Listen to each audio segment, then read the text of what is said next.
You must go. Find Gabriel, the Outrider, and tell him to alert the King's men. No, you come too. Please, we don't have time to make the hole any wider. Someone's coming. Hurry! I'll cover the hole with a bed. Everything will be fine. I promise you.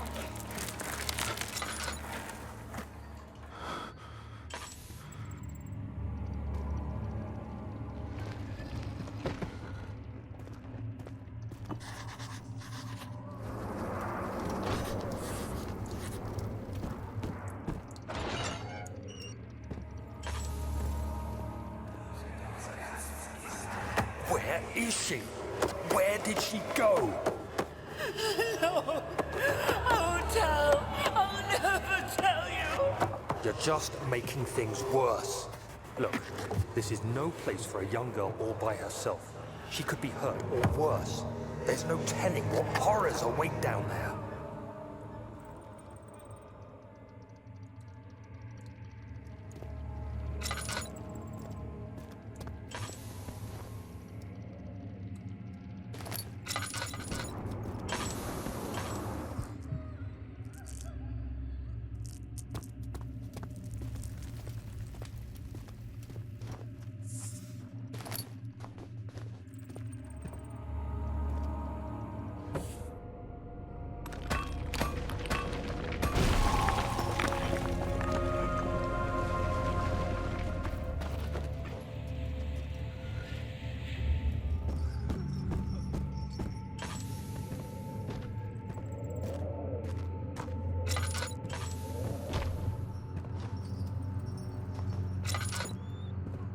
Is he safe?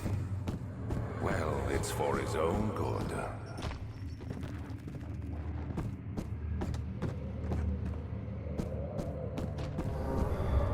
Soon we'll be ready. Let there be enough time. 2nd of August, 1839. I have arrived at the village of Altstadt. It's a haven in the midst of a vast forest and the last stop before my final destination, Castle Brennenburg.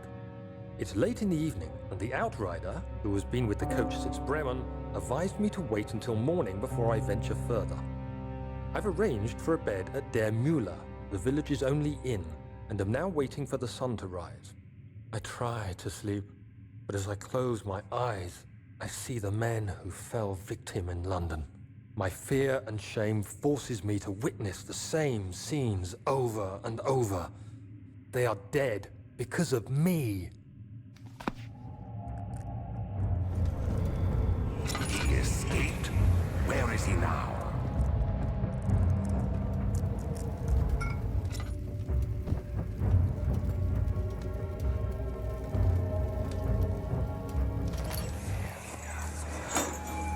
Hey! Anybody! Help! Christ! I don't believe this. Why? I mean, why? What did I do to deserve this? I mean, it can't be. Do I deserve this? It wasn't my fault. Why did he have to go in there? Don't go into burning houses. He should have known better.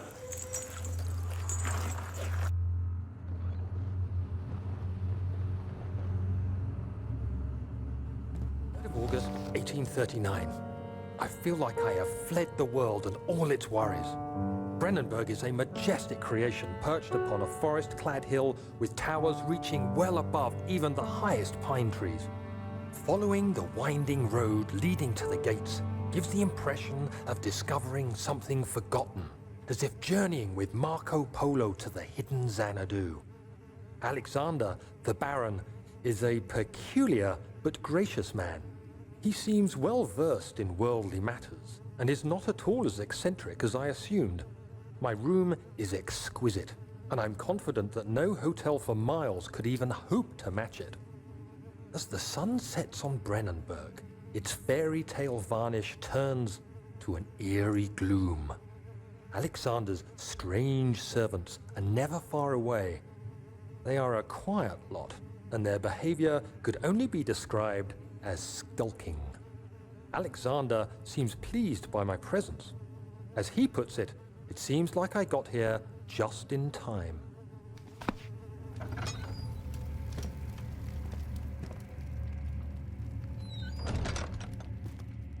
4th of August, 1839.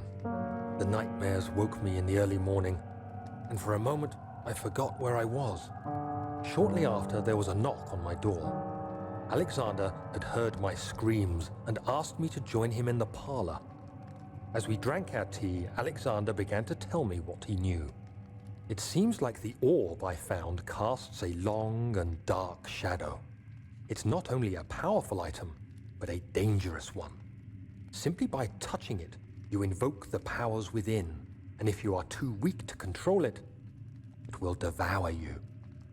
The shadow is a sluggish thing, lagging behind the wielder, killing anyone or anything in its path to reclaim the orb. I said I didn't care about its powers, and that I should throw it away. Alexander advised against this, as I'd still be a part of the path to the orb, and eventually suffer death. Having the orb, I would at least have the chance to fight back when the time came. I asked Alexander what he meant when he said he could protect me, and he answered that things can be done, but at a price.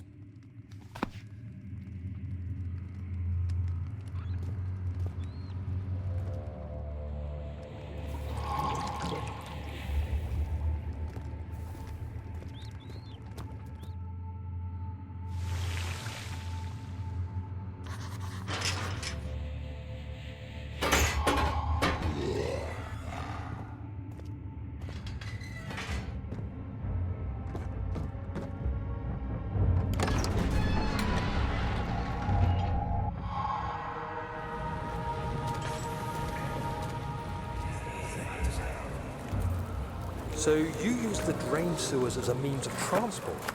Yes, they were built to divert water from an underground spring and are quite spacious. It seemed only natural to incorporate it into the overall structure. But we won't be using it. Not today. The flow is seasonal, and when the spring runs dry, the damp tunnels produce a rather poisonous type of fungi. There is an antidote, of course, but we won't be bothering with it today. Come, this way instead. We're almost there.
Did we find this place?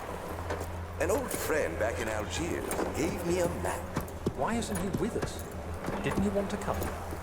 He wanted to, Daniel, but things don't always turn out the way we planned.